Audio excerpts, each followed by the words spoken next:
bilang kalungku mau dijual, Mas, untuk operasi Raffi. Ternyata kamu kasih ke wanita lain. Put, ini nggak seperti yang kamu kira. Namaku Putri. Seorang gadis kampung dari kaki Gunung Pangrangan. Tempat hamparan kebun teh hijau membentang sejauh mata memandang. Di desaku, pagi selalu dimulai dengan kabut tipis yang menyelimuti perbukitan dan aroma daun teh yang dipetik para petani. Aku tumbuh di tengah kehangatan keluarga sederhana yang penuh cinta. Ayahku adalah pengepul teh terkenal di desa, bukan pejabat atau pengusaha besar, tapi cukup terpandang dan dihormati. Setiap hari, para petani teh datang ke rumah kami membawa hasil petikan mereka. Ayah selalu melayani dengan senyum dan timbangan yang jujur. Dari ayah aku belajar bahwa kehormatan bukan berasal dari harta, tapi dari kejujuran dan ketekunan. Ibuku sudah tiada sejak aku masih duduk di bangku SMA. Beliau pergi meninggalkan selembar foto dan beberapa perhiasan yang hingga detik ini masih jelas kuingat bentuk dan goresannya. Ada sepasang anting sederhana, sebuah gelang tipis, dan yang paling berharga, sebuah kalung emas dengan liontin batu kristal. Kalung itu selalu beliau kenakan di acara-acara penting. Di foto terakhir kami bersama, ibu tersenyum manis dengan kalung itu melingkar di lehernya. Aku tidak pernah membayangkan bahwa benda itu akan menjadi saksi bisu perjalanan hidupku di kemudian hari. Aku beruntung bisa berkuliah di salah satu kampus bergengsi di Jakarta. Beasiswa penuh dari pemerintah daerah membawaku merantau ke kota yang keras ini. Awalnya aku takut, gadis kampung sepertiku akan tinggal di kota metropolitan, tapi ayah selalu bilang, "Nak, orang boleh merendahkan asalmu, tapi jangan biarkan mereka merendahkan mimpimu." Jakarta benar-benar dunia yang berbeda. Gedung-gedung tinggi menggantikan hamparan kebun teh. Deru kendaraan menggantikan kicau burung. Di semester awal, aku sering merasa terasing. Teman-teman sekelasku kebanyakan berasal dari keluarga berada. Mereka bicara tentang liburan ke luar negeri, restoran mahal, dan barang-barang bermerek yang bahkan tidak pernah kulihat di toko. Aku hanya bisa diam. Tapi aku tidak pernah malu dengan keadaanku. Aku belajar keras, memanfaatkan setiap kesempatan. Aku percaya pendidikan adalah satu-satunya warisan yang tidak akan pernah pudar. Di sanalah aku bertemu dengan Mas Azam. Pertemuan pertama kami terjadi di perpustakaan kampus.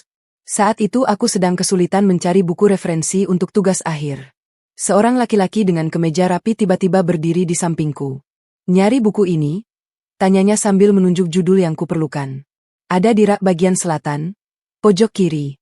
Biasanya tersembunyi, banyak yang gak tahu." Aku tersenyum kikuk. "Makasih." Dia mengangguk lalu pergi. Tak ada perkenalan, tak ada basa-basi. Tapi ada sesuatu dari sorot matanya yang hangat. Seperti secangkir teh di pagi hari. Kami bertemu lagi beberapa kali di perpustakaan, lalu di kantin, lalu di acara kampus. Perlahan, tanpa sengaja, kami mulai sering menghabiskan waktu bersama. Aku baru tahu namanya, Mas Azam. Mas Azam, laki-laki tampan dengan sorot mata hangat itu, berasal dari dunia yang sangat berbeda denganku. Ayahnya pemilik perusahaan pembuat spare part otomotif besar di Jakarta. Hidupnya nyaman, bahkan bisa dibilang sangat berkecukupan. Mobilnya bagus, pakaiannya selalu rapi, dan ia tak pernah pusing soal uang saku. Tapi yang membuatku terkesan, dia tidak pernah sekalipun membuatku merasa kecil. Dia tidak pernah pamer atau merendahkan. Justru dia sering bertanya tentang desaku, tentang kebun teh, tentang kehidupan yang jauh dari gemerlap kota. "Put, cerita dong tentang kampungmu. Pasti indah ya?" katanya suatu sore sambil menyeruput kopi di kantin. Aku tersenyum. "Indah banget, Mas. Pagi-pagi kita bisa lihat kabut di atas perbukitan. Petik teh langsung dari kebun, seduh, dan minum di tengah hamparan hijau. Suasananya adem, nggak seperti di sini yang panas dan bising. Mau deh suatu hari ke sana?" katanya antusias. Kami dekat sejak masa kuliah, melewati suka duka bersama. Dia ada di sampingku saat aku stres menghadapi skripsi. Dia ada saat aku jatuh sakit dan harus dirawat di rumah sakit. Dia juga ada saat aku menangis karena kangen ayah dan kampung halaman. Hingga akhirnya tiba saat kelulusan.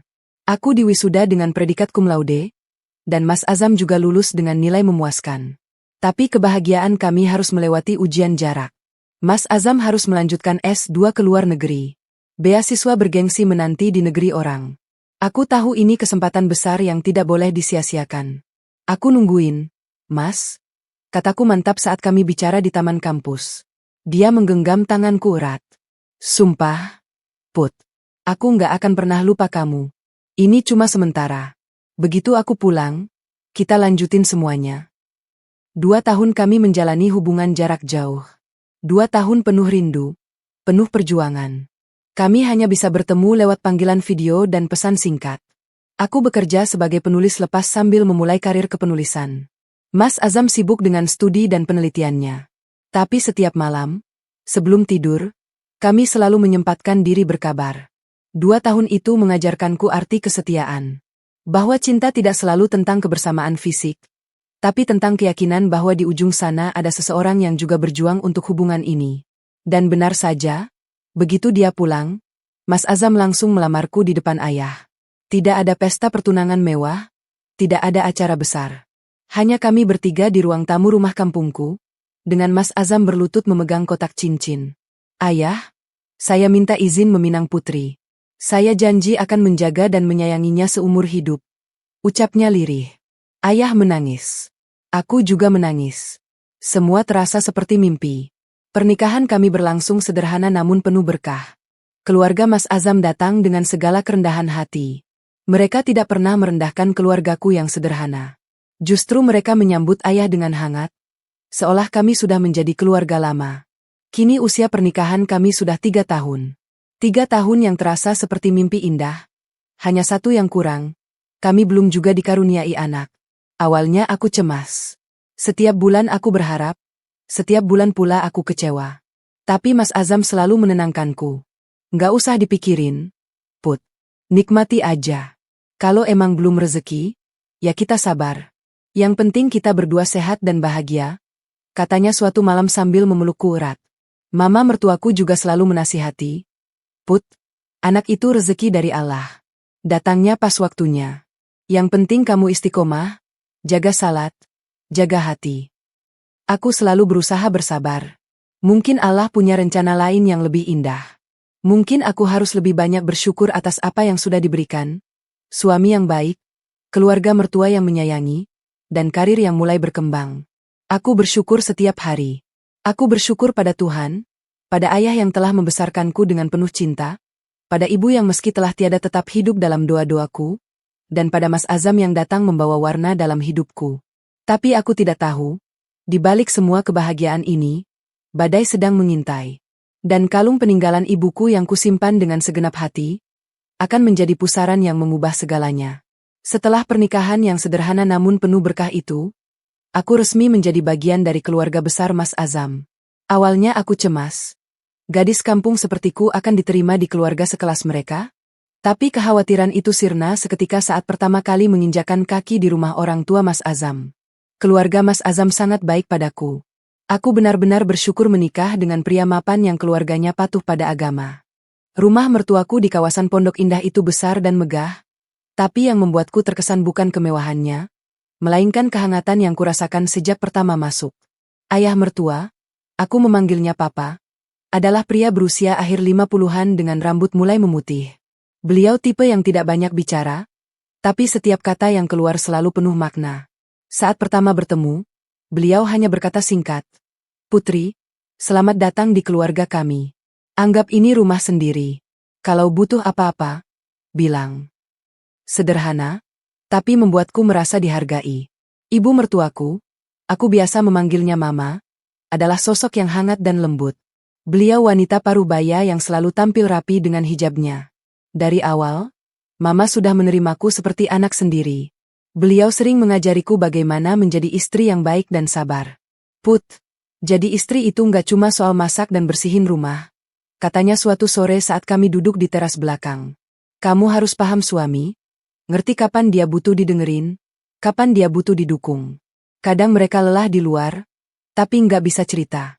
Nah, di situ tugas kita jadi pendengar yang baik. Setiap nasihat Mama selalu sederhana tapi dalam. Dari beliau aku belajar banyak tentang keikhlasan. Tentang menerima suami apa adanya. Tentang bersabar saat ujian datang. Tentang selalu bersyukur dalam kondisi apapun. Mama juga sering mengajakku pergi ke pengajian bersama.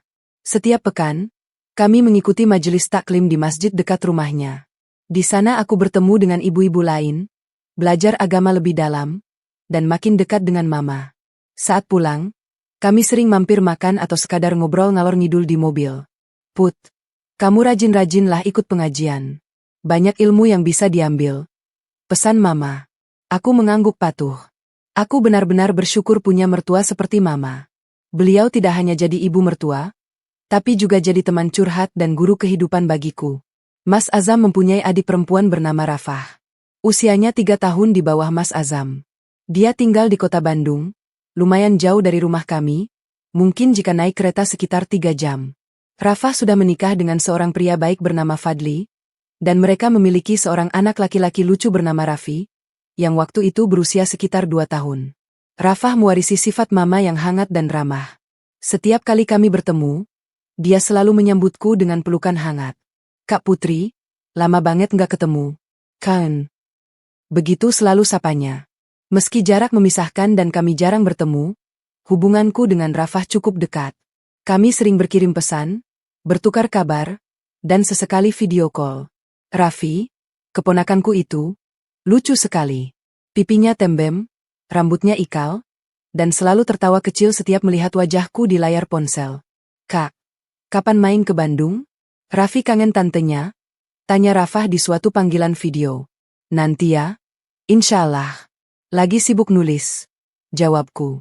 Kami tinggal di rumah sendiri yang diberikan orang tua Mas Azam saat kami menikah. Rumah itu cukup besar untuk kami berdua. 2 lantai dengan 3 kamar tidur, ruang tamu luas, dapur besar, dan ruang keluargaku di lantai 2.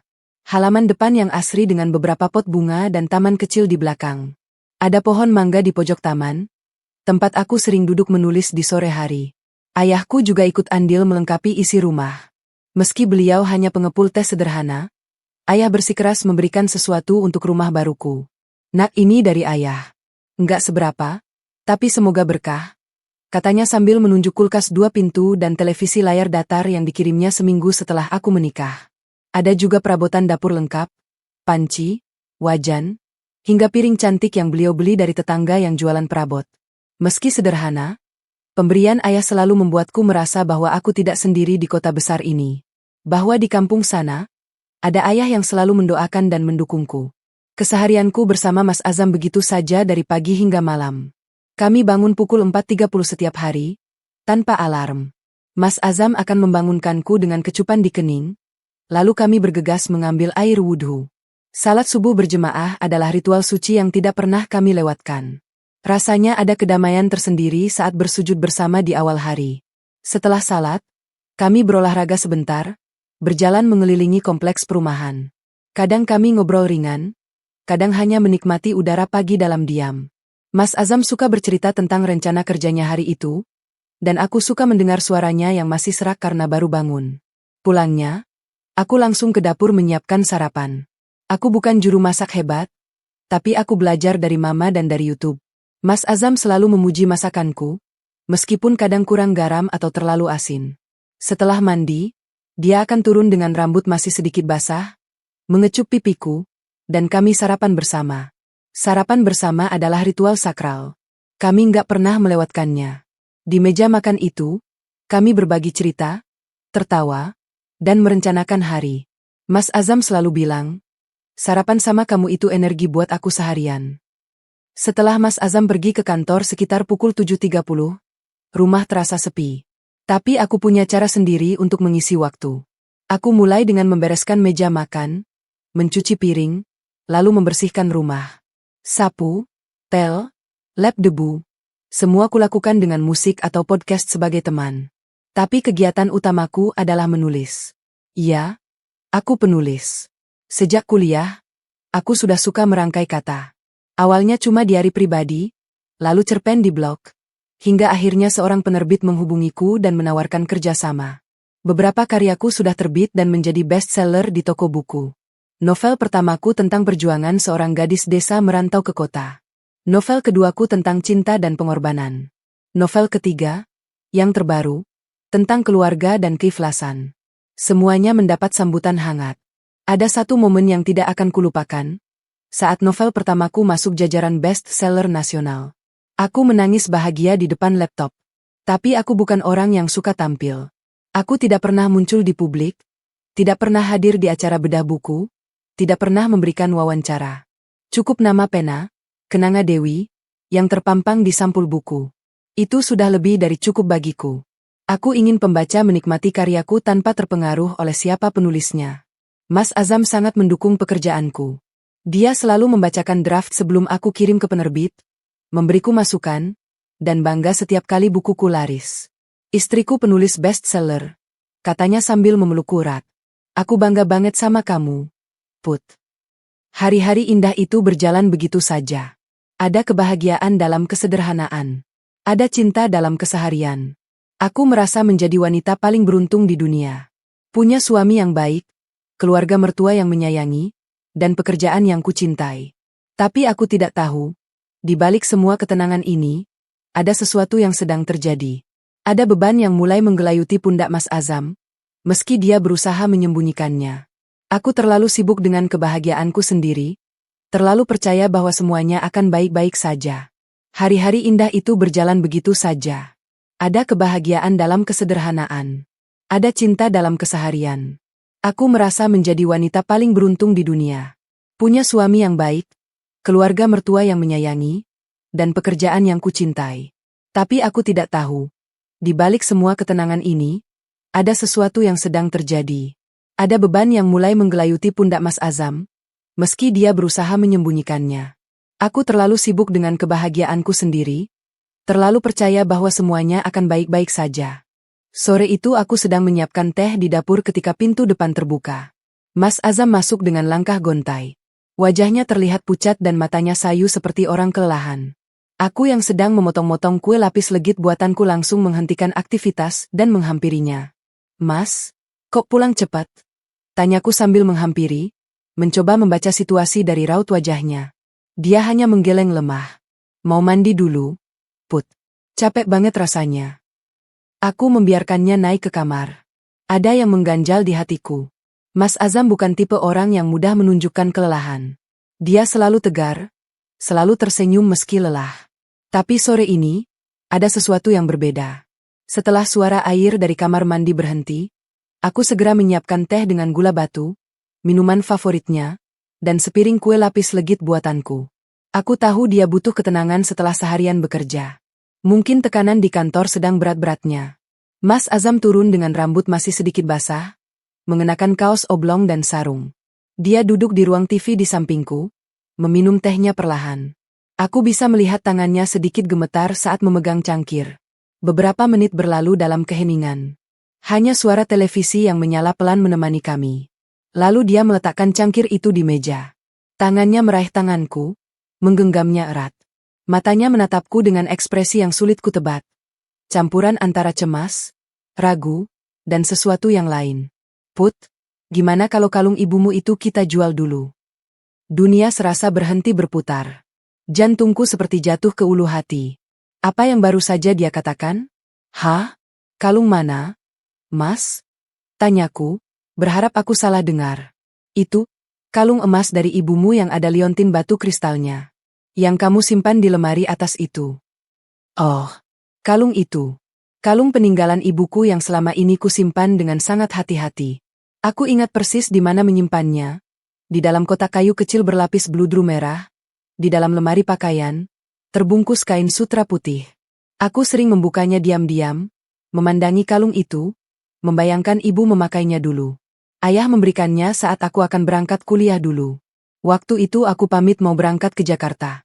Ayah memanggilku ke kamarnya, membuka lemari tua, dan mengeluarkan kotak itu. Nak, ini dari ibu. Beliau titip buat kamu. Jaga baik-baik, kata ayah dengan mata berkaca-kaca. Ibu dulu pengen kamu yang pakai kalung ini pas wisuda. Tapi mungkin dia nggak sempat lihat. Tapi percayalah, beliau selalu bangga sama kamu. Sejak itu, kalung itu menjadi benda paling berharga yang kumiliki. Bukan karena nilai emasnya, tapi karena itu adalah benda terakhir yang pernah disentuh ibuku. Setiap goresan kecil di liontinnya, ada goresan tipis di sisi kiri, bekas terjatuh dulu saat ibu memakainya, adalah saksi bisu perjuangan orang tuaku. Aku hafal setiap detailnya. Kenapa harus dijual? Mas, itu barang langka, harganya mahal banget kalau dijual sekarang. Jawabku berusaha tenang, meski jantungku berdebar kencang. Mas Azam menghela napas panjang. Tangannya masih menggenggam tanganku, tapi aku bisa merasakan telapak tangannya berkeringat dingin. Bisnis keluarga lagi turun. Put, papa lagi stres berat. Tadi siang aku ditelepon Rafah. Dia butuh uang buat operasi Raffi. Anaknya harus segera dioperasi. Katanya ada kelainan kecil yang harus ditangani cepat. Dan, suaminya juga kena masalah pinjol, jadi nggak bisa minta ke orang tua. Mereka berdua benar-benar terjepit. Dadaku sesak. Raffi, keponakan lucu dengan pipi tembem itu, sedang sakit. Tapi kenapa Rafah tidak pernah bilang padaku? Terus kenapa nggak bilang ke mama? Mereka pasti bisa bantu. Papa kan punya uang, Mas. Nggak bisa, Put. Mas Azam menggeleng kuat. Rafah malu. Bayangkan, anaknya sakit, suaminya kena pinjol, dia nggak bisa ngomong ke orang tua karena takut dianggap nggak becus. Lagian, kalau orang tua tahu, mereka pasti kecewa berat. Kamu tahu sendiri mama sama papa selalu menjaga nama baik keluarga. Mereka nggak mau ada aib. Aku menggeleng kuat. Air mata mulai menggenang di mataku. Tapi ini kalung ibu, Mas. Ini satu-satunya peninggalan beliau. Aku sudah menjaganya bertahun-tahun. Sejak aku SMA, sejak ibu pergi. Aku janji sama ayah bakal jaga baik-baik. Put, aku janji. Mas Azam menggenggam tanganku lebih erat. Cuma dijual sementara. Aku titip di toko, jangan dijual dulu. Nanti kalau keadaan sudah membaik, aku beli lagi, kita tebus lagi. Aku janji sama kamu, Put, demi apapun. Tapi Mas, dengar, Put. Dia memotong ucapanku. Raffi butuh operasi. Waktunya mepet. Kalau nggak segera, bisa bahaya. Kamu sayang nggak sama Raffi? Keponakanmu sendiri. Pertanyaan itu seperti pisau yang menusukku. Tentu aku sayang Raffi. Aku menyayangi semua keluarga baruku. Tapi ini kalung ibu. Perdebatan panjang terjadi malam itu. Aku menangis. Mas Azam memohon. Aku menawarkan uang tabunganku, tabungan hasil royalti buku yang cukup lumayan jumlahnya. Tapi Mas Azam menolak. Nggak cukup, Put. Kamu tahu sendiri harga kalung itu. Emasnya berat, batunya kristal kuno. Harganya bisa ratusan juta. Tabunganmu nggak akan cukup. Aku menawarkan perhiasan lain yang kumiliki, gelang pemberian mama saat nikah, anting-anting dari ayah. Tapi lagi-lagi dia menolak. Yang paling berharga cuma kalung itu. Put, tolonglah, demi Raffi. Malam itu aku tidak bisa tidur. Aku bolak-balik membuka kotak kayu itu, memandangi kalung ibu di bawah cahaya lampu kamar. Aku ingat waktu kecil, ibu selalu memakainya saat menghadiri acara pernikahan tetangga. Aku ingat bagaimana beliau tersenyum bangga saat pertama kali aku bisa membaca Al-Quran. Kalung itu melingkar di lehernya. Aku ingat saat terakhir melihat ibu di rumah sakit. Kalung itu masih ada di lehernya sebelum beliau pergi untuk selama-lamanya. Tapi di sisi lain, aku ingat Raffi. Anak kecil lucu yang selalu memanggilku, Tante Putri, dengan suara cadelnya. Aku ingat bagaimana dia memelukku erat saat terakhir bertemu. Aku ingat tawanya yang renyah. Apa yang harus kulakukan? Menjelang subuh, akhirnya aku mengambil keputusan. Dengan hati hancur, aku setuju. Pagi harinya, Mas Azam memanggilku dan bertanya di mana kalung itu kusimpan. Dengan tangan gemetar aku mengambilnya dari dalam lemari. Aku membuka kotak kayu itu, mengeluarkan kalung dari balutan kain sutra, dan menatapnya untuk terakhir kalinya. Entah sampai kapan. Ini, Mas, kataku lirih, menyerahkan benda berharga itu padanya. Mas Azam menerimanya dengan hati-hati. Dia menatapku lama, lalu mengecup keningku singkat. Makasih, Put. Aku janji, begitu keadaan membaik, aku akan tebus lagi. Kamu percaya sama aku, kan? Aku mengangguk meski hatiku menjerit. Dia bergegas pergi ke kantor dengan kalung itu. Aku berdiri di pintu, memandang mobilnya menjauh, dan untuk pertama kalinya setelah sekian lama, aku menangis sejadi-jadinya. Aku gagal, Emma. Aku gagal menjaga amanat ibu. Tapi aku percaya pada janji Mas Azam. Dia pasti akan mengembalikannya. Dia suamiku, orang yang paling kupercaya di dunia ini. Atau begitulah pikirku saat itu. Hari-hari setelahnya, aku sering membuka lemari, hanya untuk menemukan kotak kayu itu kosong. Setiap kali, Dadaku terasa sesak. Tapi aku selalu menguatkan diri. Ini sementara. Rafah butuh. Raffi butuh. Aku ikhlas. Setelah kejadian penyerahan kalung itu, hidupku terasa seperti memasuki babak baru yang ganjil. Aku berusaha meyakinkan diri bahwa semua akan baik-baik saja. Mas Azam janji akan mengembalikannya. Mas Azam janji ini hanya sementara. Tapi batin ini tak bisa berbohong. Setiap kali membuka lemari dan melihat kotak kayu itu kosong, ada sesuatu yang remuk di dalam dada. Aku mencoba mengalihkan perhatian dengan menulis.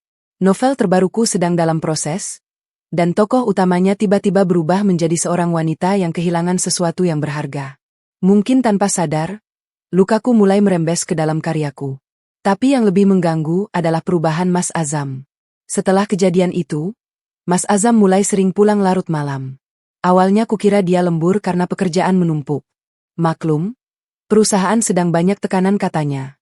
Tapi ketika kutanya, dia kadang menjawab dengan ketus. Aku lagi sibuk, Put. Jangan nanyain terus. Kayak nggak percaya aja. Aku selalu mengalah. Mungkin dia memang lelah. Mungkin tekanan pekerjaan membuatnya mudah marah. Aku berusaha memahami. Sebagai istri, tugasku mendukung, bukan menambah beban. Tapi ada yang aneh. Suatu malam, saat Mas Azam pulang dan melepas kemejanya, aku mencium bau yang asing. Bajunya sering bau parfum manis. Bukan tipe parfumku yang cenderung ringan dengan aroma bunga segar. Parfum ini lebih tajam, lebih menggoda. Aku diam-diam mencium kemeja itu saat dia di kamar mandi, dan hatiku berdesir aneh. Beberapa kali aku menemukan helai rambut panjang di kursi mobilnya. Rambut itu panjang, terurai, dengan warna coklat kemerahan. Padahal rambutku sebahu dan berwarna hitam pekat, tidak pernah kusentuh ket rambut sedikit pun. Aku memunguti rambut itu diam-diam, membuangnya, dan bertanya-tanya dalam hati. Dari mana rambut ini? Aku mulai gelisah. Tapi apa daya? Aku hanya istri yang bisa diam dan berdoa semoga semuanya baik-baik saja. Mungkin rambut itu dari rekan kerja perempuan yang nebeng. Mungkin parfum itu wangi dari ruang rapat. Mungkin Mas Azam benar-benar lelah dan butuh pengertian, bukan curiga. Tapi kegelisahan itu terus menggerogotiku seperti rayap. Sampai suatu hari, aku memutuskan pergi ke rumah Mama.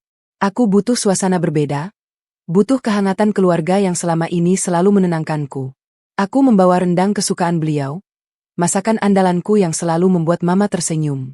Mas Azam sudah berangkat pagi, katanya ada meeting penting. Aku membereskan rumah sebentar, lalu meluncur ke rumah mertua. Sesampainya di sana, aku terkejut melihat Rafah dan Raffi sedang duduk di ruang tamu. Rafah tengah asyik bermain dengan Raffi yang lucu dengan baju bergambar mobil-mobilan. Rafah, kamu di sini? Sapaku riang, kaget bercampur senang. Iya, Kak. Lagi main ke Mama. Raffi kangen neneknya.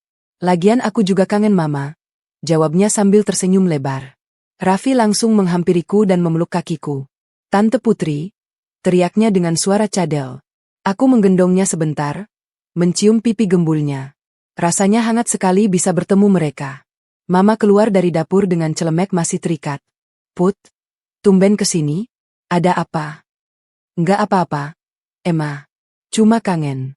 Bawain rendang kesukaan Mama? Jawabku sambil mencium tangan beliau. Wah, Mama doyan banget sama rendangmu. Put, yang paling enak sedunia? Puji Mama sambil tersenyum. Kami makan siang bersama dengan hangat. Mama memasak sayur asem dan ikan goreng, lengkap dengan sambal terasi buatannya. Rafah sesekali menyuapi Raffi yang susah makan. Mama tampak bahagia melihat semua anak dan cucunya berkumpul. Aku ikut bahagia, meski di sudut hatiku ada ganjalan yang belum selesai.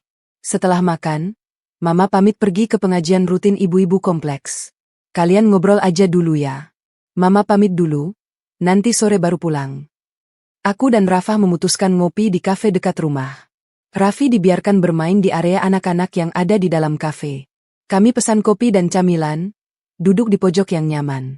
Di kafe, setelah obrolan ringan tentang ini itu, tentang perkembangan Raffi, tentang pekerjaan suami Rafah, tentang kabar terbaru keluarga, aku memberanikan diri bertanya.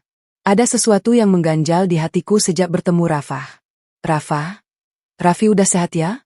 Udah bisa main lari-lari gitu? Aktif banget? Tanyaku mencoba santai. Rafah mengangguk agak kikuk. Matanya sedikit menghindar. Iya, Kak. Raffi sehat aja. Dia MAH udah biasa main begitu, nggak bisa diam. Aku menyesap kopiku pelan, menimbang-nimbang kata selanjutnya. Terus, operasinya gimana? Udah selesai? Masalah pinjol suamimu juga udah beres. Rafah mengerutkan kening, wajahnya berubah bingung. Operasi? Operasi apa? Kak? Raffi nggak pernah operasi. Dia sehat-sehat aja dari lahir. Paling cuma batuk pilek biasa. Dan pinjol-pinjol apa? Suamiku nggak punya pinjol. Kak, dia kerja di bank. Masa iya dia utang ke pinjol? Maksudnya apa sih? Kak, darahku serasa membeku. Dunia serasa berputar lebih lambat. Gelas kopi di tanganku gemeretak. Loh kemarin, Mas Azam bilang kamu minta tolong. Butuh uang buat operasi Raffi. Katanya suamimu kena masalah pinjol, jadi nggak bisa minta ke orang tua. Itu yang Mas Azam bilang ke aku waktu. Aku tidak bisa melanjutkan kalimat. Suaraku tersendat. Kakak Azam bilang gitu. Rafah hampir berteriak. Suaranya meninggi hingga beberapa pengunjung kafe menoleh ke arah kami. Kak, itu nggak benar. Suamiku nggak pernah punya utang pinjol, apalagi sampai kena masalah. Raffi juga nggak pernah sakit parah. Paling batuk pilek biasa, itu pun udah sembuh. Operasi? Operasi apaan? Aku tidak bisa berkata-kata. Mulutku ternganga, otakku mencoba memproses informasi ini. Tidak ada operasi. Tidak ada pinjol. Semua yang Mas Azam katakan tentang Rafah dan Raffi hanya kebohongan? Rafah segera mengeluarkan ponselnya. Tangannya gemetar saat menekan nomor suaminya. Sebentar, Kak. Aku telepon Mas Fadli dulu. Kupandangi Rafah yang berbicara cepat dengan suaminya. Wajahnya berubah dari bingung menjadi marah. Setelah menutup telepon, dia menatapku dengan mata berkaca-kaca. Kak, Mas Fadli bilang gak ada masalah pinjol. Gak pernah sama sekali. Gaji dia cukup, kita gak punya utang dimanapun. Raffi juga gak pernah operasi. Anak kita sehat-sehat aja. Dunia serasa runtuh. Semua yang kupercaya selama ini ternyata palsu. Semua air mata yang kutumpahkan untuk kalung ibu, semua rasa ikhlas yang kupaksakan, semua keyakinan bahwa aku melakukan ini untuk kebaikan keluarga, semuanya berdasarkan kebohongan. Suaraku serak. Mas Azam bilang, dia bilang kalung ibuku dijual buat bantu kalian. Raffi butuh operasi, suamimu kena pinjol. Aku kasih kalung itu dengan berat hati, tapi aku ikhlas karena kupikir buat Raffi. Tapi ini, air mataku akhirnya tumpah. Rafah segera pindah duduk di sampingku dan memelukku erat. Kak, aku nggak tahu apa-apa soal ini. Kakak Azam nggak pernah telepon atau bilang apa-apa ke aku. Jangankan minta uang, kabar aja dia jarang. Aku juga bingung kenapa dia bilang begitu. Aku menceritakan semuanya pada Rafah. Tentang kalung ibuku yang dijual, tentang janji Mas Azam yang katanya untuk membantu adiknya, tentang perasaanku yang hancur setiap kali melihat kotak kosong di lemari. Rafah mendengarkan dengan seksama, sesekali mengelus punggungku. Setelah aku selesai bercerita, Rafah terdiam lama. Lalu dia menggenggam tanganku erat, matanya menatapku dengan tekad. Kak, ini pasti ada yang gak beres. Kakak Azam gak mungkin bohong begitu aja tanpa alasan. Tapi apapun alasannya, dia sudah pakai nama aku dan Raffi buat kebohongan. Itu nggak bisa dibiarkan. Aku hanya bisa diam. Kak, kita harus cari tahu sebenarnya Mas Azam ngapain sama uang itu. Mungkin dari situ kita bisa tahu kenapa dia berbohong. Tapi tolong, jangan bilang Mama dulu. Kasihan Mama, tekanan darahnya tinggi. Kita selidiki dulu, kumpulin bukti, baru kita putusin langkah selanjutnya. Aku mengangguk setuju. Perasaanku campur aduk. Marah, sedih, bingung, kecewa. Tapi satu hal yang pasti, aku harus tahu kebenarannya. Aku harus tahu kemana perginya kalung ibuku dan untuk apa uang itu benar-benar digunakan. Di luar kafe, matahari mulai condong ke barat. Awan kelabu mulai menggantung di langit Jakarta. Entah mengapa, aku merasa awan itu juga menggantung di hatiku. Aku pulang ke rumah dengan perasaan hancur. Sepanjang perjalanan, pikiranku berkecamuk. Apa yang sebenarnya terjadi? Kenapa Mas Azam berbohong? Untuk apa uang itu? Dan yang paling penting, siapa perempuan yang rambutnya selalu kutemukan di mobilnya? Malam itu, saat Mas Azam pulang larut seperti biasa, aku berpura-pura tidur. Dia masuk kamar dengan hati-hati, mengira aku sudah terlelap. Tapi aku terjaga, merasakan dia berbaring di sampingku, mencium bau parfum manis itu lagi. Untuk pertama kalinya dalam pernikahan kami, aku merasa tidur di samping orang asing. Rafah dan aku terus berkomunikasi diam-diam. Dia menyarankanku untuk mencari bukti, tapi aku ragu harus mulai dari mana. Mas Azam bukan tipe orang yang ceroboh. Dia pasti menyembunyikan semuanya dengan rapi. Sampai suatu malam, Tuhan sepertinya membuka jalan. Malam itu, Mas Azam pulang lebih awal dari biasanya. Katanya, dia capek dan ingin istirahat. Setelah salat Isya, dia langsung terlelap di kamar. Aku masih di ruang TV, pura-pura menonton televisi sambil menunggunya benar-benar tidur pulas. Pukul 11 malam, aku masuk kamar. Mas Azam sudah tertidur nyenyak, dengkurannya halus mendayu. Di nakas, ponselnya tergeletak begitu saja. Layarnya masih menyala karena notifikasi. Jantungku berdetak kencang. Selama ini aku tidak pernah memeriksa ponselnya. Aku percaya penuh padanya. Aku selalu berpikir bahwa kepercayaan adalah fondasi pernikahan, dan memeriksa ponsel pasangan adalah bentuk kecurigaan yang tidak perlu. Tapi malam ini berbeda. Malam ini, semua kecurigaanku berteriak minta dijawab. Perlahan, aku meraih ponsel itu. Tangan gemetar saat memasukkan pola buka kunci. Aku tahu polanya karena dulu dia pernah memberitahuku. Kalau ada apa-apa, kamu bisa buka, Put. Tapi itu dulu. Sebelum semuanya berubah. Sebelum kalung ibu pergi. Sebelum bau parfum asing itu menghantui rumahku. Ponsel terbuka. Aku mulai memeriksa percakapannya. Satu persatu kubuka chat dengan kolega. Biasa saja, urusan kerja. Chat dengan teman-temannya, cuma guyonan dan rencana main golf. Chat dengan keluarga, termasuk dengan Rafah, yang ternyata memang sudah lama tidak ada komunikasi berarti. Semuanya normal. Terlalu normal. Tapi ada satu nama yang menarik perhatianku. Nafila. Foto profilnya wanita muda dengan hijab modern, senyum manis, dan tulisan, sekretaris direksi, di bio. Nafila. Sekretarisnya. Aku hampir membuka chat itu, tapi saat itu Mas Azam bergerak gelisah di sampingku. Napasku tertahan. Dia hanya membalikkan badan, lalu kembali terlelap. Tapi aku terlalu takut untuk melanjutkan. Cepat-cepat ku kembalikan ponselnya ke tempat semula dan memejamkan mata, berpura-pura tidur. Tapi pikiranku tidak bisa tidur. Siapa Nafila? Seberapa dekat dia dengan Mas Azam? Apa yang mereka bicarakan? 2 malam kemudian, kesempatan datang lagi. Mas Azam pulang sangat larut, bahkan hampir pukul 1 dini hari. Dia terlihat sangat lelah, langsung jatuh tertidur begitu merebahkan badan. Kali ini aku menunggu lebih lama, hampir 1 jam setelah dia tidur, memastikan dia benar-benar pulas. Pukul 2 dini hari, aku kembali meraih ponselnya.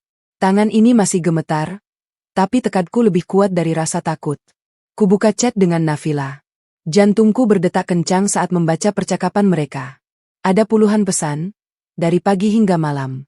Bukan sekadar urusan kerja, mereka bicara tentang makan siang bersama, tentang candaan-candaan mesra, tentang kangen, dan sayang. Lalu aku sampai di pesan beberapa minggu lalu. Makasih ya, Pak Azam. Nanti saya pakai terus kalung pemberian dari Pak Azam. Ini hadiah terbaik yang pernah saya terima. Hati merah 2. Kalung? Kalung apa? Dengan tangan gemetar, aku menggulir ke atas mencari konteks.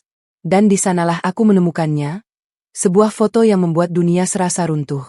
Foto leher mulus dengan kalung emas dan liontin batu kristal melingkar di sana. Kalung ibuku tidak salah lagi. Aku tahu goresan kecil di sisi kiri liontin itu. Goresan yang terjadi saat ibu terjatuh di dapur bertahun-tahun lalu. Goresan yang tidak akan diketahui siapapun selain aku dan ayah. Goresan yang kulihat setiap kali membuka kotak kayu itu. Dunia serasa berhenti berputar. Aku hampir menjerit. Tangan gemetar hebat. Napas memburu. Air mata mengalir tanpa bisa kubendung. Semua kebohongan, semua kecurigaan, semua pertanyaan, kini terjawab sudah. Mas Azam tidak menjual kalung itu. Dia memberikannya pada sekretarisnya. Pada perempuan lain. Pada selingkuhannya. Put. Suara itu membuatku tersentak. Mas Azam terbangun. Dia melihat ponselnya terbuka di tanganku, melihat wajahku yang basah oleh air mata, lalu melihat ke layar ponsel yang masih menampilkan foto Nafila dengan kalung ibuku. Wajahnya berubah pucat dalam sekejap. Put, itu bukan kalung ibu. Suaraku serak, nyaris tidak terdengar. Kamu kasih kalung ibu ke dia. Put, dengar, aku bisa jelasin. Di mana kalung itu? Bentakku tiba-tiba, suaraku pecah. Kamu bilang mau dijual. Kamu bilang buat operasi Raffi. Kamu bilang ini cuma sementara. Tapi Raffi sehat. Mas, Raffi nggak pernah operasi. Dan kamu kasih kalung ibu ke perempuan lain. Mas Azam terdiam. Wajahnya berubah-ubah antara pucat dan merah. Lalu dia bangkit dari tempat tidur, mencoba meraih tanganku. Put, ini nggak seperti yang kamu kira. Seperti apa? Mas? Potongku tajam. Foto itu jelas. Kamu kasih kalung warisan ibuku ke sekretarismu. Kamu bilang mau jual buat operasi Raffi. Tapi Raffi sehat. Tidak ada operasi. Tidak ada pinjol. Matanya membelalak. Kamu ngobrol sama Rafah. Aku nggak perlu ngobrol sama Rafah buat tahu kamu bohong. Raffi sehat? Mas, kamu pakai nama adikmu sendiri buat nutupin kebohonganmu. Kamu bohong ke aku, kamu bohong ke keluarga, kamu bohong ke semua orang. Put, dengar. Untuk pertama kalinya dalam 3 tahun pernikahan, aku membentaknya sekeras itu. Kamu bohong. Kamu ambil satu-satunya peninggalan ibuku, satu-satunya benda yang aku punya dari beliau, dan kamu kasih ke perempuan lain. Kamu pikir aku nggak akan tahu? Kamu pikir aku bodoh? Mas Azam mencoba meraih tanganku lagi, tapi aku menariknya kasar. Aku melompat dari tempat tidur, berlari keluar kamar, dan mengunci diri di kamar mandi. Di luar, Mas Azam terus mengetuk pintu. Put, buka pintunya. Kita bicara baik-baik. Aku nggak mau bicara sama pembohong. Put, maafkan aku. Aku salah. Tapi ini rumit. Rumit? Aku berteriak dari balik pintu. Yang rumit itu, Mas, adalah bagaimana aku harus bilang ke ayahku di kampung bahwa kalung ibu yang dia titipkan padaku, yang aku janji akan jaga baik-baik, sekarang melingkar di leher selingkuhanmu. Itu yang rumit. Mas Azam diam. Mungkin dia tidak tahu harus berkata apa. Aku menangis sejadi-jadinya di kamar mandi malam itu. Air dingin kubuka, kubiarkan membasahi tubuhku, berharap bisa mendinginkan kemarahan yang membara di dada. Tapi tidak ada yang bisa mendinginkannya. Tidak ada. Beberapa saat kemudian, aku mendengar langkah kaki menjauh dari pintu. Mas Azam pergi. Mungkin ke ruang tamu. Mungkin ke sofa. Aku tidak peduli. Aku duduk di lantai kamar mandi, memeluk lutut, dan menangis hingga kehabisan air mata. Pagi harinya, aku keluar dari kamar mandi dengan mata bengkak. Mas Azam sudah pergi, lebih pagi dari biasanya. Di nakas, ponselnya tidak ada. Dia membawanya pergi. Dan saat aku mencoba mengingat-ingat, aku sadar, sebelum pergi, dia pasti sudah mengganti pin ponselnya. Aku tidak bisa membukanya lagi. Tapi aku sudah punya cukup bukti. Foto itu sudah cukup. Goresan di liontin itu sudah cukup. Aku mengambil ponselku sendiri dan mengirim pesan pada Rafah. Aku tahu semuanya. Dia kasih kalung ibuku ke sekretarisnya. Namanya Nafila. Beberapa detik kemudian, ponselku bergetar. Rafah membalas, "Ya Allah, Kak, aku datang sekarang." Aku duduk di tepi tempat tidur, memandangi sinar matahari yang mulai masuk melalui jendela. Dunia di luar sepertinya berjalan normal, burung berkicau, tetangga mulai beraktivitas, anak-anak berangkat sekolah. Tapi di dalam kamar ini, di dalam hatiku, semuanya hancur. Dan aku tahu, ini baru awal dari badai yang akan datang. Pagi itu, setelah semalaman menangis di kamar mandi, aku duduk di tepi tempat tidur dengan mata. Rafah datang dengan wajah khawatir. Begitu melihat mataku yang bengkak, dia langsung memelukku erat. "Kak, maafin aku. Maafin keluarga kami." "Kamu nggak salah apa-apa, Rafah," jawabku lirih. Kami duduk di ruang tamu. Aku menceritakan semuanya, tentang malam itu, tentang foto Nafila dengan kalung ibuku, tentang pengakuan Mas Azam yang tidak bisa berkata-kata, tentang semua kebohongan yang terungkap dalam satu malam. Rafah mendengarkan dengan seksama. Wajahnya berubah dari sedih menjadi marah. Tangannya mengepal di pangkuan. Kakakku selingkuh sama sekretarisnya? Dan ngasih kalung warisan ibu kamu? Suaranya bergetar menahan amarah. Kak, ini keterlaluan. Ini nggak bisa dibiarkan begitu saja. Aku menghela napas panjang. Tapi aku butuh bukti yang lebih kuat. Rafah. Cuma ngeliat fotonya sebentar. Itu belum cukup. Mas Azam bisa saja bilang itu rekayasa. Atau bilang aku salah lihat. Aku butuh sesuatu yang tidak bisa dia bantah. Rafah diam sejenak. Matanya menerawang. Lalu dia menatapku dengan tajam. Aku kenal seseorang. Teman kuliah dulu yang jago IT. Dia kerja di perusahaan keamanan siber. Tapi kadang terima proyek pribadi. Dia bisa bantu masuk ke akun WhatsApp tanpa perlu pegang HP-nya. Tapi ini ilegal. Kak, kamu siap ambil risiko? Aku menarik napas dalam-dalam. Pertanyaan itu menggelayut di udara. Ilegal. Risiko. Tapi apa yang lebih ilegal dari suami yang menipu istrinya sendiri? Apa yang lebih berisiko dari mempertahankan pernikahan yang dibangun di atas kebohongan? Aku udah kehilangan segalanya. Rafah. Peninggalan ibuku, kepercayaanku, harga diriku. Nggak ada yang lebih buruk dari ini. Lakukan saja. Rafah mengangguk mantap. Dia segera menghubungi temannya, bicara sebentar, lalu menutup telepon. Dia sanggup, Kak. Tapi butuh waktu 2 hari. Katanya, dia butuh nomor HP kakak Azam dan sedikit informasi untuk masuk ke akunnya. Setelah itu, dia bisa ambil semua percakapan yang tersimpan di cloud. 2 hari. Aku harus bertahan 2 hari lagi dengan kebohongan di depanku. 2 hari itu terasa seperti 2 tahun. Setiap pagi aku memasak sarapan untuk Mas Azam. Seperti biasa. Setiap sore aku menyambutnya pulang dengan senyum. Seperti biasa. Setiap malam aku tidur di sampingnya. Berpura-pura tidak terjadi apa-apa. Seperti biasa. Tapi di dalam, aku menghitung jam. Menunggu bukti itu tiba. Mas Azam tampak bingung dengan sikapku. Mungkin dia mengira aku akan mengamuk. Atau menuntut cerai. Atau setidaknya marah-marah. Tapi aku diam. Aku tersenyum. Aku memasak makanan kesukaannya. Aku bahkan bertanya bagaimana harinya di kantor. Put, kamu nggak apa-apa? Tanyanya suatu malam. Ragu-ragu. Aku menoleh, tersenyum manis. Nggak apa-apa. Mas, kenapa? Dia menggeleng, tidak jadi bertanya lebih lanjut. Tapi matanya menunjukkan kebingungan. Pria itu tidak tahu bahwa di balik senyumku, aku sedang merencanakan sesuatu. 2 hari kemudian, ponselku bergetar. Rafah mengirim pesan, file sudah masuk. Kak, siap-siap. Beberapa menit kemudian, aku menerima kiriman file besar. Ratusan screenshot percakapan antara Mas Azam dan Nafila selama beberapa bulan terakhir.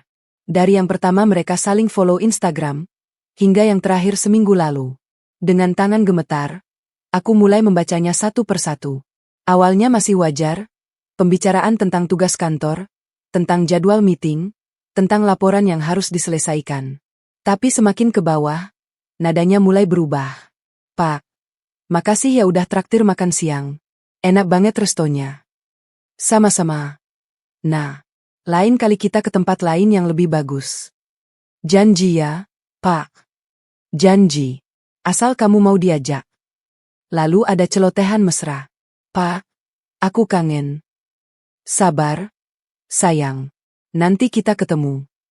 Kapan? Aku udah nggak sabar. Jumat nanti. Ajak dinner di hotel. Sayang. Dia memanggilnya sayang. Lalu aku sampai di percakapan yang membuat dadaku sesak.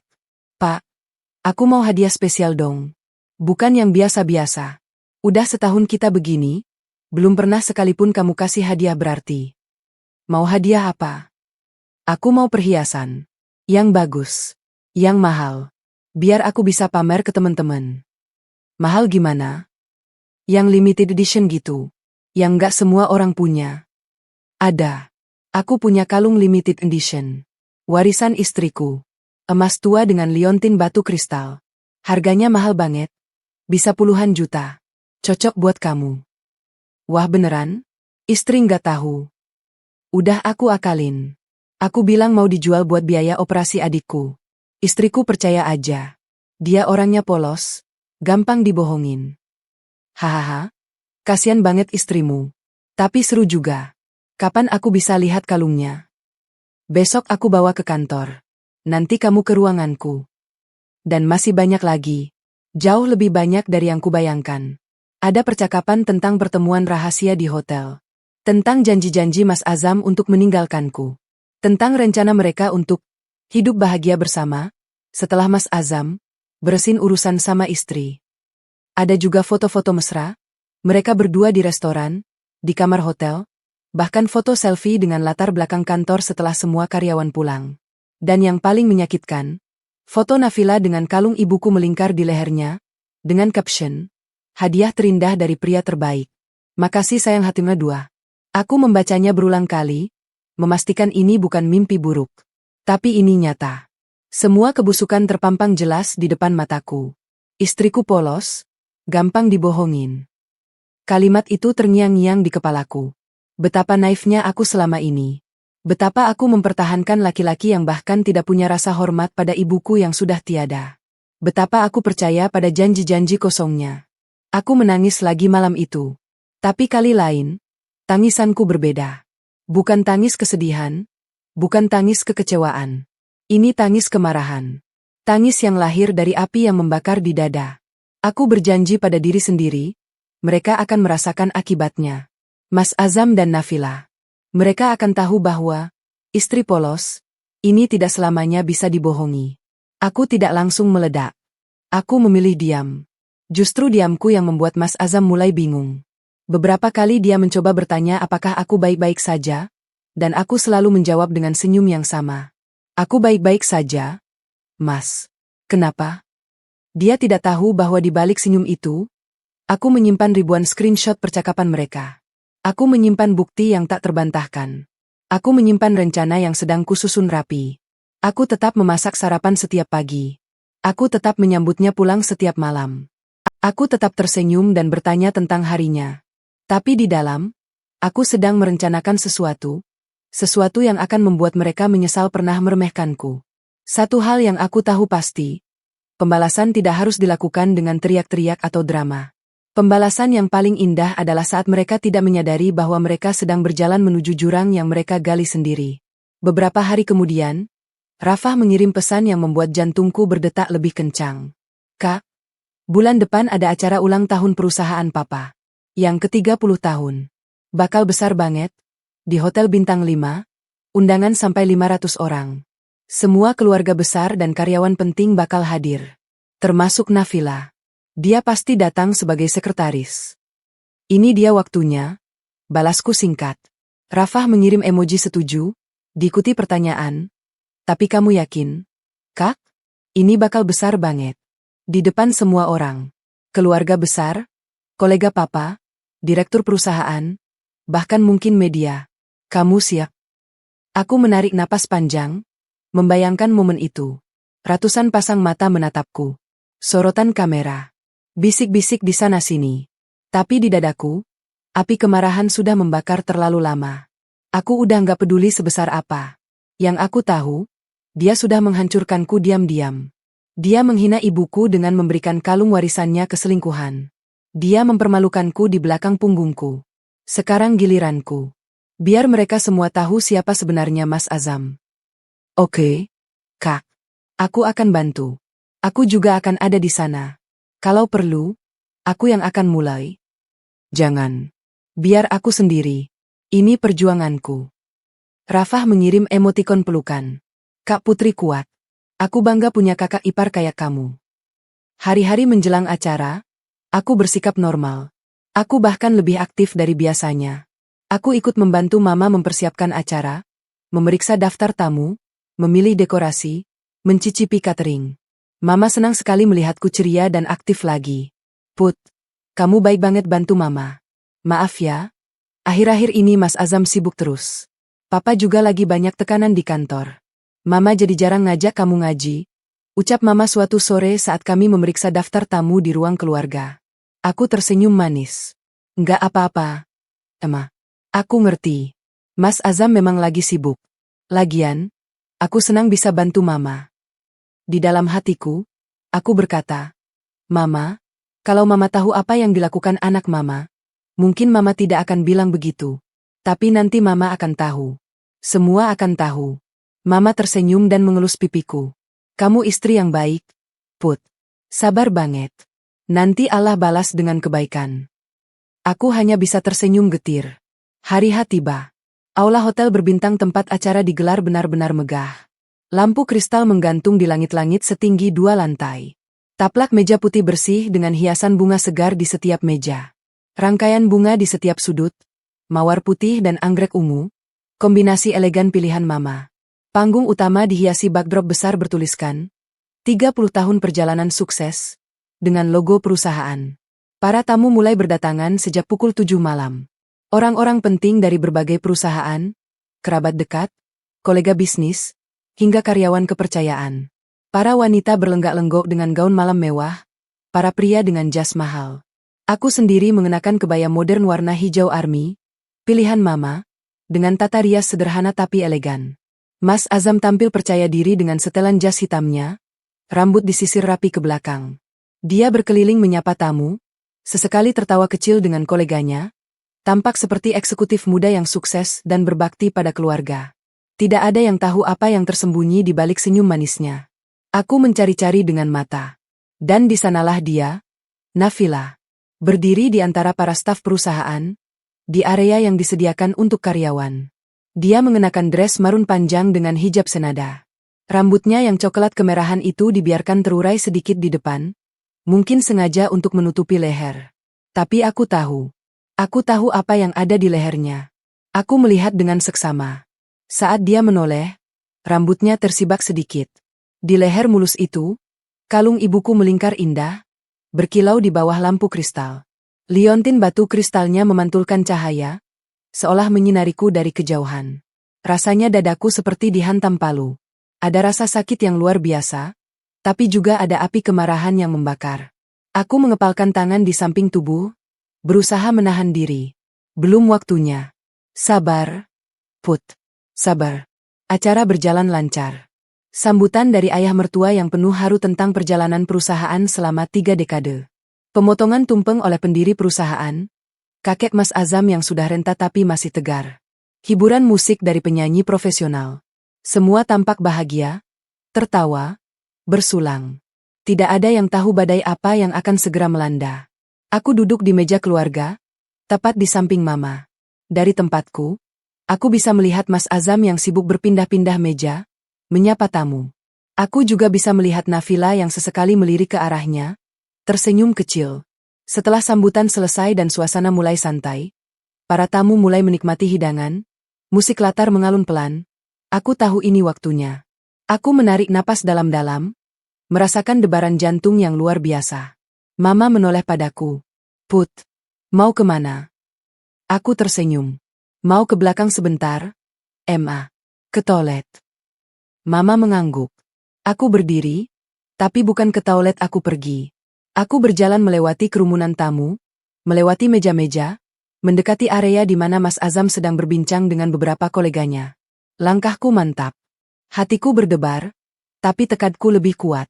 Mas, aku mau tanya sesuatu, kataku pelan saat berdiri di sampingnya.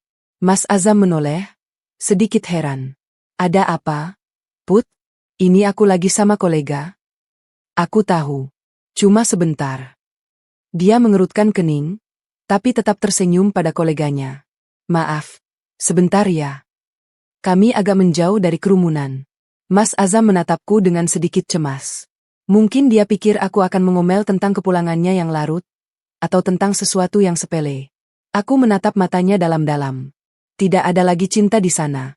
Yang ada hanya tekad untuk membongkar semuanya.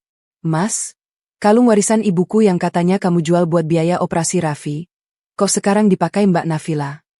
Dunia di sekitar kami serasa berhenti. Mas Azam tersentak. Wajahnya yang tadi tenang berubah pucat pasi dalam sekejap. Matanya membelalak. Mulutnya ternganga. Put, jangan di sini. Di mana lagi, Mas? Suaraku mulai meninggi. Di ruang kerjamu? Di tempat tidur kalian? Di hotel-hotel tempat kamu mengajaknya kencan? Beberapa kolega di dekat kami mulai menoleh. Mereka mendengar nada suaraku yang tidak biasa. Bisik-bisik mulai terdengar. Put, please, kita bicara baik-baik di rumah. Di rumah? Potongku tajam. Kamu pikir aku masih mau bicara baik-baik di rumah setelah semua yang kamu lakukan? Mama yang dari kejauhan melihat keributan, mulai berjalan mendekat. Papa juga. Rafah sudah siap sedia di posisinya. Aku menunjuk ke arah area staf. Lihat ke sana, Mas. Lihat sekretaris kesayanganmu.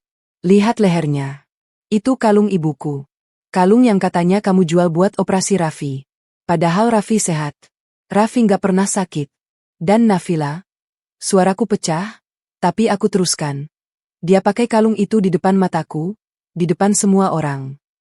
Suasana aula yang tadinya ramai dengan tawa dan obrolan, perlahan-lahan berubah sunyi. Musik latar masih berbunyi, tapi orang-orang mulai berhenti bicara. Semua mata tertuju padaku dan Mas Azam. Mama tiba di sampingku, wajahnya pucat. Put, ada apa? Kenapa? Mah, maafkan Putri harus melakukan ini di acara Papa. Tapi Putri sudah muak. Aku menatap Mama dengan mata berkaca-kaca.